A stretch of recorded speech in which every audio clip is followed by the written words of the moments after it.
Hello everyone, आप सभी का स्वागत है आपके अपने चैनल टैट वॉरियर्स में। फ्रेंड्स, जैसा कि आप सभी जानते हो कि हम हर बार कोई ना कोई ऐसा टॉपिक लेकर आते हैं जो आप सभी के लिए हर प्रकार से उपयोगी सिद्ध हो। ऐसा ही एक टॉपिक हम आप सभी के लिए लेकर आए हैं जो है वंशानुक्रम और वातावरण। फ्रेंड्स, वंशानुक्रम और वातावरण, इनका बालक के जीवन पर क्या प्रभाव पड़ता है और किस तरह से ये बालक के जीवन में उपयोगी सिद्ध होते हैं, इन सब बातों पर हम अपनी आज की वीडियो में ये डिस्कस करने वाले हैं। फ्रेंड्स, वंशानुक्रम वो चीज़ जो एक बच्चे को अपने माता पिता से विरासत के तौर पर प्राप्त होती है, और वातावरण उसका वो आसपास का वातावरण, जो माहौल है जिसमें वो बालक रहता है, जो सीखता है, वो सब माहौल, वंशानुक्रम और वातावरण उसके जीवन को किस प्रकार प्रभावित करते हैं, उसकी शिक्षा पर क्या प्रभाव डालते हैं, यही सब बातें हम आपको आज की वीडियो के द्वारा बताने वाले हैं।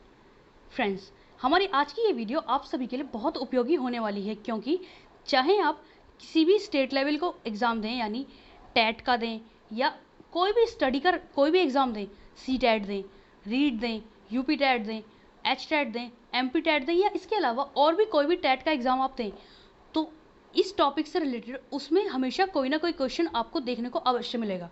क्योंकि फ्रेंड्स, ये दोनों ऐसे टॉपिक हैं जो बालक के जीवन को सर्वाधिक प्रभावित करते हैं।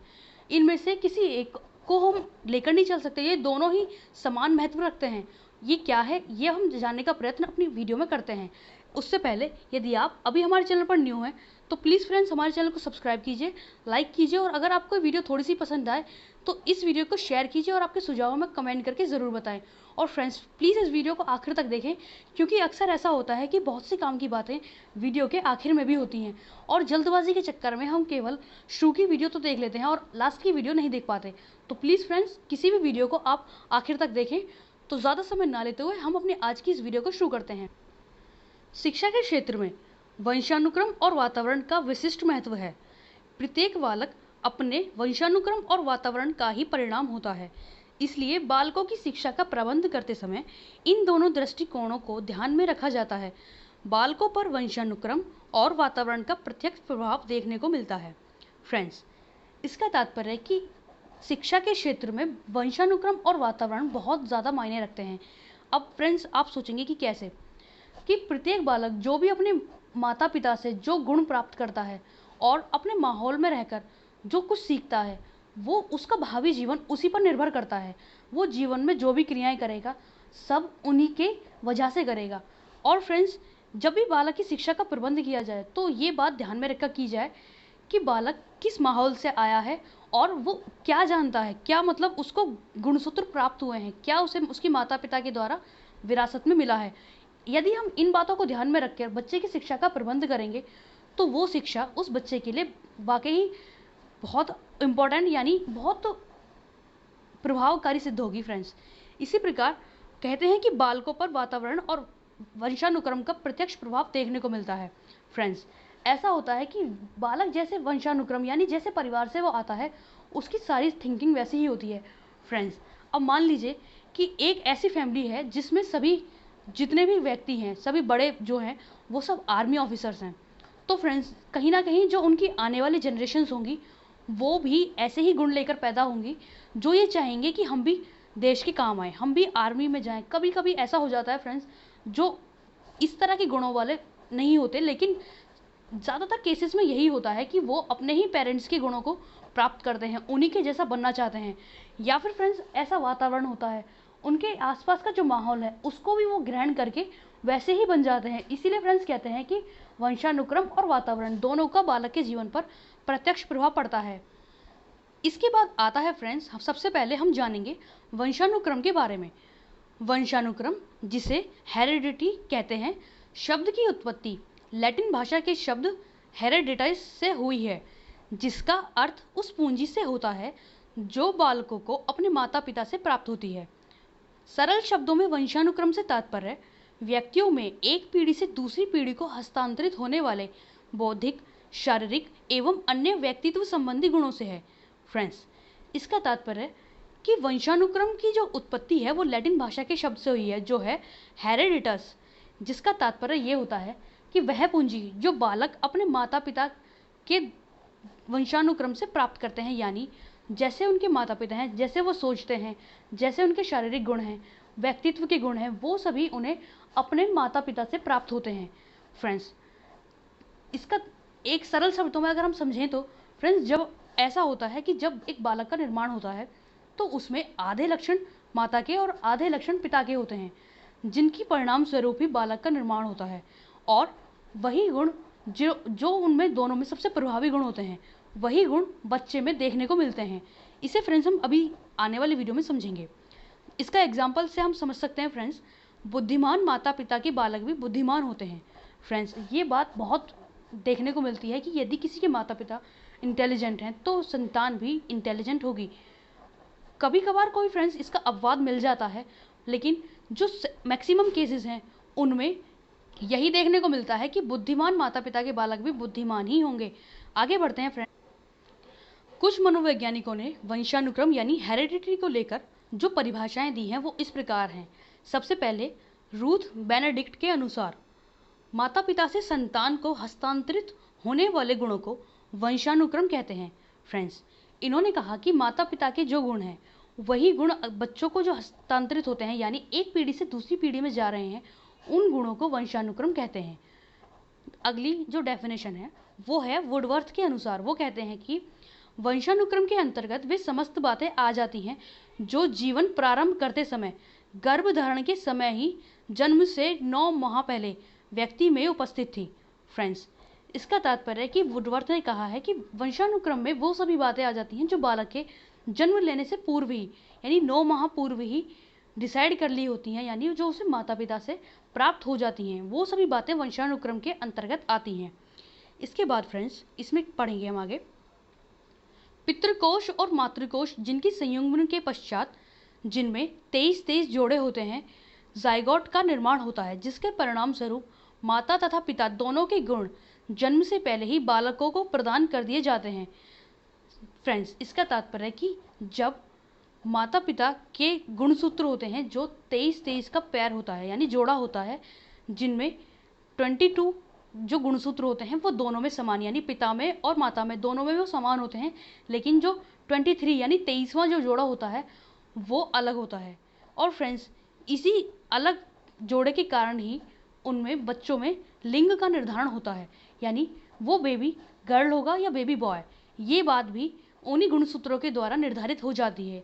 और फ्रेंड्स, इन दोनों के संयुग्मन के पश्चात जाइगोट का निर्माण होता है, यानी सरल शब्दों में अगर हम समझें तो बच्चे का लिंग निर्धारण के साथ साथ उसके सभी गुण वो पहले से ही निर्धारित हो जाते हैं कि जो गुण मम्मी के हैं और जो गुण पापा के हैं वही गुण बच्चे को भी मिलने वाले हैं। इसके बाद फ्रेंड्स आगे पढ़ेंगे, जाइगोट से ही संपूर्ण बालक विकसित होता है। यह गुण एक पीढ़ी से दूसरी पीढ़ी में हस्तांतरित होते रहते हैं। फ्रेंड्स, एक बेबी का निर्माण जो होता है वो सबसे पहले उसमें जाइगोट का निर्माण होता है, वही जाइगोट धीरे धीरे बड़ा होते होते एक बेबी में बन जाता है, और यही वो गुण हैं जो एक पीढ़ी से दूसरी पीढ़ी को हस्तांतरित कर दिए जाते हैं। इसके बाद इसमें आता है फ्रेंड्स हमारा वंशानुक्रम के नियम और सिद्धांत।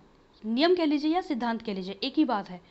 फ्रेंड्स, ये नियम अक्सर एग्जाम में पूछ लिए जाते हैं कि ये नियम क्या है, किसने दिया। तो फ्रेंड्स, इन नियम को आप बहुत ध्यान से पढ़ेंगे। और फ्रेंड्स, सबसे ज़्यादा जो इनमें मेन है वो नियम भी हम आपको बताएंगे कि कौन सा है। बाकी हैं लेकिन वो इतने ज़्यादा मेन नहीं है जितना वो मेंडल का नियम है। हम उसको सबसे पहले आता है हमारा समानता का नियम। यह नियम सोरेनसन द्वारा दिया गया। उन्होंने बताया कि जैसा आचरण माता पिता का होता है वैसे ही आचरण वाली उनकी संतान होती है। यदि माता पिता बुद्धिमान हैं तो बालक भी बुद्धिमान होंगे, चरित्रवान माता पिता के बालक भी चरित्रवान होंगे। फ्रेंड्स, इसका तात्पर्य है कि सोरेनसन नामक वैज्ञानिक जो थे उन्होंने ये कहा कि जैसे माता पिता हैं उनकी संतान भी उन्हीं के जैसी होगी, यानी अगर माता पिता बुद्धिमान हैं तो उनकी संतान भी बुद्धिमान होगी। फ्रेंड्स, ये बात बहुत देखने वाली है, आप लोग रोज़मर्रा में देखते होंगे कि अक्सर जैसे पेरेंट्स होते हैं उनके बच्चे भी वैसे ही होते हैं। यदि बालकों में यह गुण है कि वो खेलने में अच्छे हैं या पढ़ाई में अच्छे हैं तो कहीं ना कहीं फ्रेंड्स ये गुण उनके पेरेंट्स में होगा, वही गुण बच्चों में आगे जाके देखने को मिलता है। बस फ्रेंड्स, कोई लक्षण अगर उभर कर आता है वो केवल तब आता है जब उसको बहुत ज़्यादा महत्व दिया जाए, लेकिन वंशानुक्रम से उसकी नींव पहले ही डल जाती है। इसके बाद फ्रेंड्स विभिन्नता का नियम। इस नियम का प्रतिपादन डार्विन और लैमार्क ने किया कि उपयोग में किए जाने वाले अवयव या विशेषताएं भावी पीढ़ी में भी लुप्त हो जाते हैं। अर्थात इस नियम के अनुसार माता पिता के बालक पूर्ण समान नहीं रहते बल्कि कुछ अलग होते हैं। फ्रेंड्स, इस नियम का प्रतिपादन जो किया था वो डार्विन और लैमार्क ने किया था। फ्रेंड्स, इन दोनों का नाम आपने कई बार किताबों में पढ़ा होगा कि डार्विन जो थे उन्होंने जिराफ का एग्जाम्पल लेकर के उन्होंने कहा था कि प्रकृति में केवल वही जिराफ बचे जो प्रकृति के साथ सरवाइव कर पाए, यानी लंबी गर्दनों वाले जिराफ जो थे वो प्रकृति के साथ स्वयं को ढाल पाए, इसीलिए वो आगे बच पाए। जबकि लैमार्क ने ऐसा कहा कि जो छोटी गर्दन वाले जिराफ थे उन्होंने खुद को प्रकृति के अनुसार ढालने के लिए अपनी गर्दन को ऊंचा उठाना शुरू कर दिया पेड़ों की, ताकि ऊंचाई पर जो पत्तियां हैं उनको वो खा सकें। इसीलिए फ्रेंड्स, ये गुण उनकी भावी पीढ़ी में भी देखने को मिले। और फ्रेंड्स, उन्होंने काफ़ी सारे एग्जाम्पल्स दिए जो एक साइंस का टॉपिक है। उन्होंने कहा कि जो अंग, जो लक्षण हम प्रयोग में नहीं लाते वो कहीं ना कहीं भावी पीढ़ी में आपको देखने को नहीं मिलेगा। इसी प्रकार फ्रेंड्स, यह कह सकते हैं कि माता पिता के बालक पूर्ण समान नहीं होते बल्कि कुछ अलग होते हैं। फ्रेंड्स, अगर इसे हम सरल भाषा में समझें तो इसका तात्पर्य यह कि अगर हम कोई गुण, मान लीजिए कि हम पढ़ाई में अच्छे हैं या हम खेलने में अच्छे हैं, तो अगर हम उसको प्रयोग में ना लाएं तो वो लक्षण ज़रूरी नहीं है कि हमारी आने वाली जनरेशन में भी आपको देखने को मिलेगा। वो गुण वहीं के वहीं समाप्त भी हो सकता है, जिसके कारण जो भावी पीढ़ी है वो बिल्कुल अलग, एकदम अलग गुणों वाली पैदा होगी। जैसा कि फ्रेंड्स, अगर इसका एक एग्जाम्पल और है, ऐसा कहते हैं कि प्राचीन काल में जो स्नेक होते थे, जो सांप होते थे, उनके पैर हुआ करते थे। जैसा कि रिसर्च है फ्रेंड्स, उसके अनुसार ऐसी बातें कही गई हैं। लेकिन उन पैरों के कारण सांपों को बिलों में जाने में दिक्कत होती थी, जिसके कारण उन्होंने उनका प्रयोग बंद कर दिया और भविष्य में बिना पैर के सांप, जैसे कि आज के टाइम में हम देखते हैं, वैसे सांप विकसित हो गए। फ्रेंड्स, कहीं ना कहीं ये बात इस नियम को पूर्ण रूप से स्पष्ट कर दी है। इसके बाद फ्रेंड्स, आगे आता है हमारा बीज कोश की निरंतरता का नियम। यह नियम बीजमैन द्वारा दिया गया। इन्होंने कहा कि बीज कोश बालकों को माता पिता से प्राप्त होता है, जिसे वह अगली पीढ़ी को हस्तांतरित कर देते हैं। यह सिद्धांत न तो वंशानुक्रम की पूर्ण व्याख्या करता है और न ही संतोषप्रद है। फ्रेंड्स, यह सिद्धांत बीज कोश की निरंतरता का नियम बीजमैन द्वारा दिया गया था। उन्होंने कहा कि एक गुणसूत्र यानी एक बीज कोश, जर्म प्लाज्म, जो माता पिता से बच्चों को प्राप्त हुआ है, वो उसे वैसा का वैसा ही अपनी संतान को स्थानांतरित कर देते हैं। फ्रेंड्स, उन्होंने जो सिद्धांत दिया, इस नियम को वो पूर्ण तरह से स्पष्ट नहीं कर पाए, जिसके कारण इस सिद्धांत को बहुत ज़्यादा मान्यता नहीं मिली। इसके बाद फ्रेंड्स, आगे आता है हमारा मेंडल के नियम। फ्रेंड्स, ये टॉपिक, ये नाम आप हमेशा ध्यान रखेंगे, क्योंकि वंशानुक्रम में जो सबसे ऊपर नाम रखा जाता है वो मेंडल का ही रखा जाता है। इन्होंने अपने प्रयोगों के आधार पर यह सिद्ध किया कि वंशानुक्रम के गुण एक पीढ़ी से दूसरी पीढ़ी में प्रभावी होते हैं और वो स्थानांतरित भी होते हैं। फ्रेंड्स, सबसे पहले यहाँ पढ़ने से पहले हम जान लें कि मेंडल ने जो अपने प्रयोग किए थे वो उन्होंने एक मटर के पौधे पर किए थे। उन्होंने इस प्रयोग में जो संयुग्मन कराया, यानी जो इंटरकॉर्स कराया, वो दो पौधों के बीच में कराया, यानी एक मेल प्लांट को लेकर एक फीमेल प्लांट के ऑर्गन्स पे, पुंकेसस, स्टेमन्स, वो डालकर उनके बीच में फर्टिलाइजेशन कराया, पूरा प्रोसेस कराया। जिसके बाद, यानी फ्रेंड्स, जो नॉर्मल सी प्रोसेस है, अगर हम कहें कि उन्होंने दो पौधे लिए, एक पौधा जो लंबी हाइट का था और दूसरा पौधा जो छोटी हाइट का था, तो फ्रेंड्स, इन दोनों गुणों में जो प्रभावी गुण होता है वो है लंबी हाइट वाला। उन्होंने जब उन दोनों में संयुग्मन कराया, संयुग्मन कराने के पश्चात उन्होंने ये नोटिस किया कि जो प्रभावी गुण था, यानी लंबाई अधिक वाला पौधा, वही गुण उनकी जनरेशन में भी देखने को मिला। यानी उनका वो गुण जो प्रभावी था वो आने वाले जनरेशन में स्थानांतरित हो गया। जिस नियम के उन्होंने अपना नियम दिया कि माता पिता में जिन दोनों के जो गुण सबसे अधिक स्ट्रॉन्ग होते हैं, जो सबसे अधिक प्रभावी होते हैं, वही बच्चों में देखने को मिलते हैं। और यही नियम फ्रेंड्स उन्होंने कई बार किया, कई बार उन्होंने रिसर्च की, उनके नियम को सर्वाधिक मान्यता दी गई, उनके प्रयोगों को सर्वाधिक मान्यता मिली। तो फ्रेंड्स, यहाँ दिया गया है, अतः माता पिता के गुणों में से जिसके गुण अत्यधिक प्रभावित हो गए, वही बालकों में वही गुण सर्वाधिक दिखाई देगा। फ्रेंड्स, तात्पर्य वही है कि जो गुण सर्वाधिक प्रभावी है वही बालकों में देखने को मिलेगा। मेंडल के नियमों को वंशानुक्रम का सर्वाधिक उपयुक्त नियम माना गया है। इसके बाद फ्रेंड्स, एक और नियम है इसमें हमारा प्रत्यागमन का सिद्धांत। प्रत्यागमन से तात्पर्य होता है फ्रेंड्स माता पिता से अलग गुण विकसित होना। इस नियम के अनुसार बुद्धिमान माता पिता के बालक मंदबुद्धि और मंदबुद्धि माता पिता के बालक भी बुद्धिमान हो सकते हैं। फ्रेंड्स, इस नियम का तात्पर्य यह है कि ज़रूरी नहीं है कि बालक अपने ही माता पिता जैसे बने, वो अलग भी हो सकता है।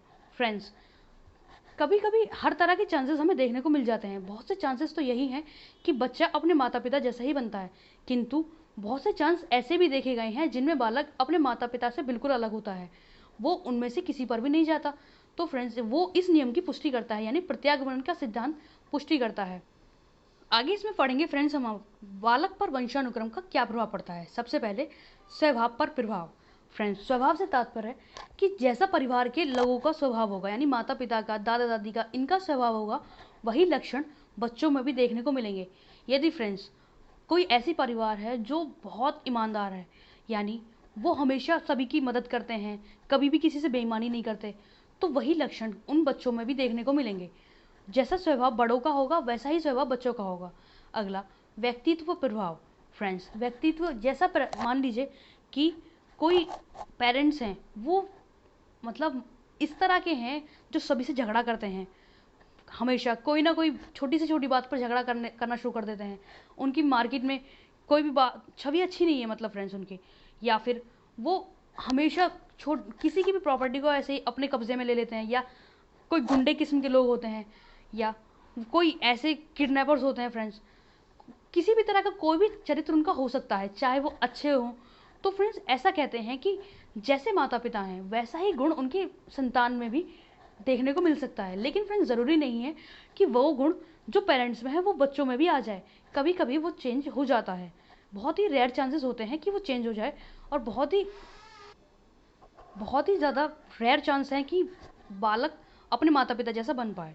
तो फ्रेंड्स, वंशानुक्रम का प्रभाव हर तरह से पड़ता है। आगे, बौद्धिक प्रतिभा पर प्रभाव, यानी यदि माता पिता इंटेलिजेंट हैं तो उनके बालकों पर भी यह प्रभाव पड़ेगा। वो भी समझदार होंगे, हर बात को सोच समझकर डिसीजन लेकर तब किसी बात को आगे करने में विश्वास करते होंगे। शारीरिक विशेषताओं पर प्रभाव। फ्रेंड्स, अक्सर ऐसा होता है कि मान लीजिए एक फैमिली ऐसी है जिसमें सभी काफ़ी स्ट्रांग, एकदम हष्ट-पुष्ट हैं, तो यही लक्षण उनके बच्चों में भी देखने को मिलेगा। और यदि कोई परिवार ऐसा है कि वो दुबले पतले हैं सभी, तो यही लक्षण फ्रेंड्स उनके बच्चों में भी देखने को मिलेगा। अगला, चरित्र पर प्रभाव। फ्रेंड्स, जैसा चरित्र माता पिता का होगा वैसा ही उनके बालकों का भी हो जाएगा। इसी प्रकार अगली जो प्रभाव है, सामाजिक स्थिति पर प्रभाव। फ्रेंड्स, इसका तात्पर्य है कि जैसी स्थिति माता पिता अपने समाज में बनाकर रखते हैं वही स्थिति बालक भी अपनी बनाकर रखेंगे। यानी अगर माता पिता बहुत खुश मिजाज हैं, सभी से मिलजुल कर रहने वाले हैं, वो अच्छा एक स्थान उन्होंने अपना समाज में बनाया हुआ है, तो उनके बालकों में भी यह गुण होगा। वो भी अपने माता पिता जैसा बनना चाहेंगे और बनेंगे भी, क्योंकि उनको वंशानुक्रम में वो गुण अपने माता पिता से प्राप्त हुआ है। इसी प्रकार फ्रेंड्स, आगे जो है वातावरण, वह संपूर्ण आवरण जो प्रत्येक व्यक्ति को घेरे रखता है वातावरण कहलाता है। इसका प्रत्यक्ष रूप से प्रभाव बालकों पर पड़ता है। फ्रेंड्स, जो हमारे आसपास जो भी वातावरण है, चाहे वो परिवार का हो, समाज का हो, विद्यालय का हो, या किसी भी तरह का कोई भी वातावरण हो, वो सब इसी के अंतर्गत आता है। जो सारा माहौल है उसे हम वातावरण के अंतर्गत ही रखते हैं। इनमें कुछ वैज्ञानिकों ने, कुछ मनोवैज्ञानिकों ने परिभाषाएं दी हैं। सबसे पहले रॉस के अनुसार वातावरण वह बाह्य शक्ति है जो हमें प्रभावित करती है। और इसी प्रकार वुडवर्थ ने जो डेफिनेशन दी है वो इस प्रकार है, वातावरण में वे समस्त बाहरी तत्व आ जाते हैं जिन्होंने व्यक्ति को जीवन प्रारंभ करने के समय से प्रभावित किया है। फ्रेंड्स, वुडवर्थ ये कहते हैं कि वातावरण में वो समस्त चीज़ें, यानी वो सभी चीज़ें आ जाती हैं जो जैसे ही बालक ने जन्म लिया है उसके आसपास के वातावरण ने उसको प्रदान की हैं। इसके बाद फ्रेंड्स, वातावरण के अंतर्गत परिवार, समाज, विद्यालय और संचार माध्यम सभी आ जाते हैं। फ्रेंड्स, जो हमारा वातावरण है वो हमारे परिवार से बनता है, हमारे समाज से बनता है, हम जहाँ पढ़ रहे हैं हमारे विद्यालय से बनता है। इसके साथ साथ आज का जो युग है फ्रेंड्स, ये टेक्नोलॉजी का युग है।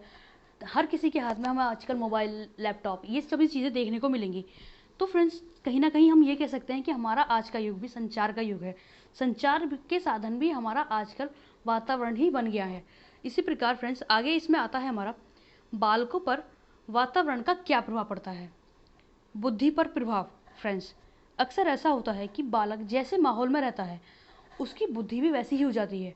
कि अगर वो बुद्धिमान लोगों के साथ रहता है ना, तो उसकी बुद्धि उन्हीं लोगों की तरह चलेगी। अगर वो झगड़ालू लोगों के साथ रहता है तो उसका दिमाग भी हमेशा झगड़े में ही लगेगा। फ्रेंड्स, इसी में अगर सोचने लगे फ्रेंड्स, अगर मैं अपना एग्जाम्पल दूँ तो मैंने एक मूवी देखी थी जिसमें ऐसा हुआ था कि एक छोटा बच्चा जिसका जन्म एक ऐसी जगह पर हुआ जहाँ पर ज़्यादातर डेली मतलब शमशान में हुआ था फ्रेंड्स। वहाँ हमेशा किसी न किसी की डेथ की खबर मिलती थी, कोई ना कोई रोता रहता था। तो फ्रेंड्स, वो बालक ऐसा हो गया कि उसको रोते हुए लोगों को देखना अच्छा लगता था। तो कहीं ना कहीं फ्रेंड्स, उस पर उसके वातावरण का प्रभाव पड़ा। जैसा वो लोगों को देखता आया शुरू से, वैसा ही वो उन्हें देखना पसंद करता था, खुश होता था वो उसी चीज़ में। इसी प्रकार फ्रेंड्स, आगे आता है हमारा अनाथ बालकों पर प्रभाव। फ्रेंड्स, अनाथ बालक, फ्रेंड्स अनाथ शब्द बहुत सुनकर ही बहुत दुख होता है कि वो बच्चे बेचारे जो बिना माता पिता के अपना जीवन यापन करते हैं, वो कैसे अपना जीवन पूरा काटते होंगे। बहुत ही मुश्किल रहता है फ्रेंड्स उन सभी के लिए। तो अक्सर ऐसा देखने को मिला है, जो भी अनाथ बच्चे होते हैं वो, सभी केसेस में तो नहीं पर बहुत से केसेस में ऐसा होता है कि वो बहुत ही गरीब घर से या ऐसे घर से होते हैं जो जिनके मम्मी पापा उन्हें एक्सेप्ट नहीं करते और उन्हें छोड़ जाते हैं किसी भी वजह से, चाहे छोड़कर जाते हो। तो उनका फैमिली बैकग्राउंड यानी उनका जो वंशानुक्रम होता है या उनका फैमिली वातावरण जो होता है उनका परिवार का, वो सही नहीं होता। लेकिन जब वो बच्चे एक अनाथालय में आ जाते हैं तो वहाँ का माहौल अच्छा होता है, उनको वहाँ सही परवरिश मिलती है, सही एजुकेशन मिलती है। तो उनका वातावरण जो उनके परिवार के वातावरण से अलग है, वो थोड़ा डिफरेंट हो जाता है। जो अनाथालय का वातावरण है वो अच्छा होता है, बच्चे के हिसाब से उपयुक्त होता है। तो वैसा ही बालक वहाँ से बनकर निकलता है। फ्रेंड्स, कहने का तात्पर्य यह है कि बालक को जैसे माहौल में हम रखेंगे वो बालक वैसा ही बनेगा। यानी अगर उसके परिवार का माहौल खराब है तो वो कहीं ना कहीं उसके चरित्र पर, उसके व्यक्तित्व, उसका प्रभाव पड़ेगा। और यदि अच्छा है तो उसका प्रभाव भी उसके वातावरण, उसके माहौल, उसके व्यक्तित्व पर पड़ेगा। इसी प्रकार अगला, जुड़वा बालकों पर प्रभाव। फ्रेंड्स, एक रिसर्च की गई जिसमें 2 जुड़वा बच्चों को लिया गया। एक बच्चे की परवरिश गांव में और दूसरे बच्चे की परवरिश शहर में हुई। फ्रेंड्स, जो गांव में बच्चा था उसको ज़्यादा किसी भी तरह की सुख सुविधाएं नहीं दी गई, उसे सादा ऐसे ही जीवन व्यतीत करने को कहा गया। और शहर का जो बच्चा था उसको हर तरह से सभी प्रकार की सुख सुविधाएं मिली। और फ्रेंड्स, जब उनको दोनों को एक समय के बाद देखा गया तो उनमें जिस बच्चे को सर्वाधिक सुख सुविधाएं मिली थी उसका व्यक्तित्व, उसका चरित्र सर्वाधिक विकसित था, उसका वातावरण अच्छा था, इसलिए वह भी एक अच्छा नागरिक बना। अगला, मानसिक विकास पर प्रभाव। फ्रेंड्स, मानसिक विकास पर वातावरण का बहुत अच्छा प्रभाव पड़ता है। अगर मानसिक विकास, फ्रेंड्स, वातावरण अच्छा है तो मानसिक विकास भी अच्छा होगा। यानी अगर लोग खुश रहते हैं आसपास तो बच्चा भी खुश रहेगा। लेकिन सभी दुखी रहते हैं, परेशान रहते हैं, तो कहीं ना कहीं उसका प्रभाव भी बच्चे के मस्तिष्क पर पड़ेगा। इसके बाद आता है फ्रेंड्स हमारा वंशानुक्रम और वातावरण का सापेक्षिक महत्व। फ्रेंड्स, ये दोनों ही बच्चों के लिए, बड़ों के लिए, व्यक्तित्व के लिए सर्वाधिक महत्वपूर्ण है। इनको मैं किसी को भी अलग नहीं किया जा सकता। पढ़ते हैं इसके बारे में क्या है। इन्हें एक ही गाड़ी के 2 पहिए या एक ही सिक्के के 2 पहलू कहा जा सकता है। जितना आवश्यक एक है उतना ही दूसरा भी आवश्यक है। किसी के भी महत्व को कम नहीं समझा जा सकता है। फ्रेंड्स, ये दोनों ही समान मान्यता रखते हैं, समान महत्व रखते हैं। वुडवर्थ ने कहा है कि व्यक्ति वंशानुक्रम एवं वातावरण का गुणनफल है, न कि योगफल। फ्रेंड्स, ये डेफिनेशन बहुत ज़्यादा इंपॉर्टेंट है क्योंकि अक्सर एग्जाम्स में आपको ये डेफिनेशन देखने को मिल सकती है। आप ये याद रखेंगे कि ये डेफिनेशन वुडवर्थ के द्वारा दी गई है। इसमें आगे, बालकों को वंशानुक्रम और वातावरण दोनों से ही वांछित और अवांछित प्रवृत्तियां प्राप्त होती हैं, जिन्हें ज्ञात करके शिक्षक उन्हें दूर कर सकता है। फ्रेंड्स, वंशानुक्रम से बालक को और वातावरण से भी उसे दोनों यानी चाहिए और अनचाही दोनों प्रकार की चीज़ें मिलती हैं, दोनों प्रकार की प्रवृत्तियां मिलती हैं, लक्षण मिलते हैं। तो शिक्षक को यदि उन बातों के बारे में पता हो तो वो उन्हें अपनी शिक्षा के द्वारा उन्हें दूर कर सकता है। इसके बाद क्रो एवं क्रो ने जो डेफिनेशन दी है वो इस प्रकार है। व्यक्ति का निर्माण न केवल वंशानुक्रम से होता है, न केवल वातावरण से, वास्तव में वह जैविक देह और सामाजिक विरासत की एक उपज है। फ्रेंड्स, यह डेफिनेशन क्रो एवं क्रो द्वारा दी गई। तो फ्रेंड्स, हमारी आज की इस वीडियो में इतना ही। आशा करते हैं कि यह वीडियो आप सभी के लिए बहुत उपयोगी सिद्ध होगी। तो फ्रेंड्स, अपना ध्यान रखें, अपने अपनों का ध्यान रखें और पूरा मन लगाकर सेफ रहकर अपने परिवार की ध्यान रखते हुए अपने एग्ज़ाम्स की तैयारी करते रहें और सकारात्मक रहें फ्रेंड्स। जितना ज़्यादा सकारात्मक रहेंगे उतना ज़्यादा आप खुश रहेंगे। तो फ्रेंड्स, आज के लिए इतना ही। धन्यवाद।